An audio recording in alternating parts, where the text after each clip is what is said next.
de participer à l'œuvre de Dieu. C'est une grâce. Alléluia. Tout ce que nous avons, c'est pour la gloire de Dieu.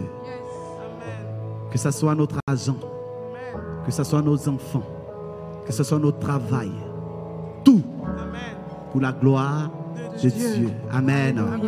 Nous disons merci au groupe musical. On acclame le Seigneur pour le groupe musical. Alléluia.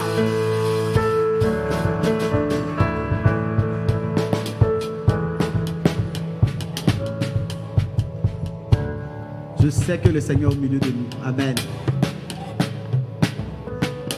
Parce que la parole de Dieu, c'est la vérité. Amen.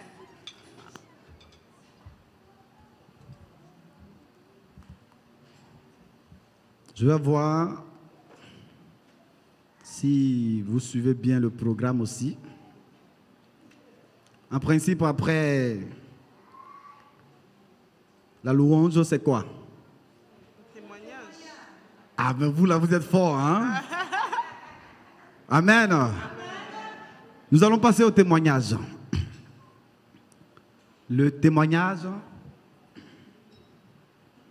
c'est dit ce que Dieu a fait dans ton esprit, dans ton âme et aussi dans ton corps. Amen.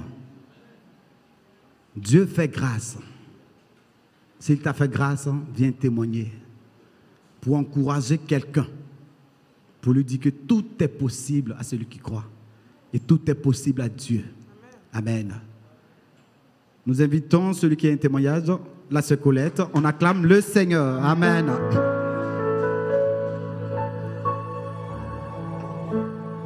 Alléluia. Amen. J'aimerais vous témoigner de quelque chose qui s'est passé hier. Hier, je faisais ma tournée et je suis arrivée chez un patient. Et au début, quand j'ai pris en charge ce patient-là, il y avait des statues de Bouddha chez lui.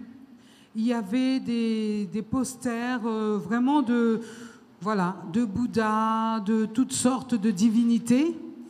Et au début, je lui avais parlé de Jésus, à lui et à sa femme. Et quand le pasteur Vandini était là, j'avais ramené son épouse, elle était assise là avec de l'oxygène. Et j'étais persuadée que vraiment que Dieu allait toucher. Parce que je me rappelle dans la Bible, il y a une histoire qui parle de brancardier du Seigneur.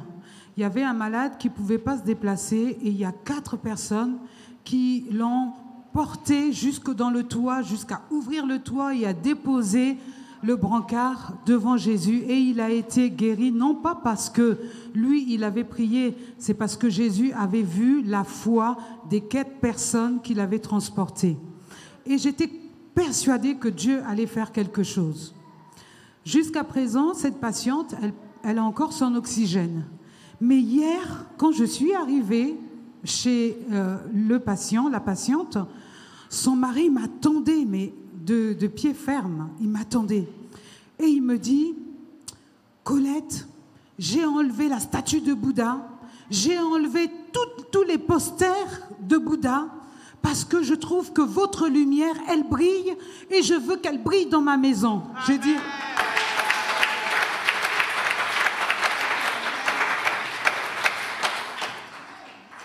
J'étais étonnée.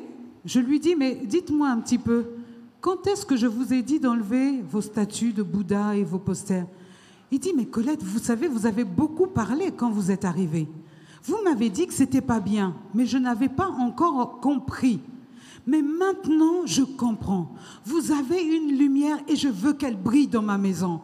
J'ai dit, écoutez, une seule chose, c'est que vous avez accepté Jésus. Ça, je le sais. Vous le connaissez parce que je vous en parle tout le temps. Et je sais que vous l'avez accepté. Les ténèbres ne peuvent pas cohabiter avec la lumière.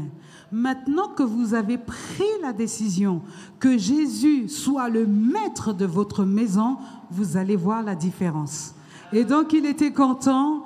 Et moi, quand je suis partie, je me suis dit, tout ce que l'on fait n'est jamais perdu. C'est-à-dire que c'est avec patience, avec persévérance, sans jamais... En fait, j'avais dit, et tout le temps quand je vais chez lui, je parle de Dieu, je chante, je prie avec sa femme, et je me suis dit, Seigneur, c'est toi qui connais. Parce que vous savez, je suis très impatiente. Et je me disais, je vais prier, et puis le Seigneur, tout de suite, il va transformer son épouse, plus d'oxygène, plus ceci, plus cela. J'ai dit, non, Seigneur, c'est toi qui as le dernier mot. Tu as le premier mot et tu as le dernier mot, que ta volonté soit faite. Alléluia.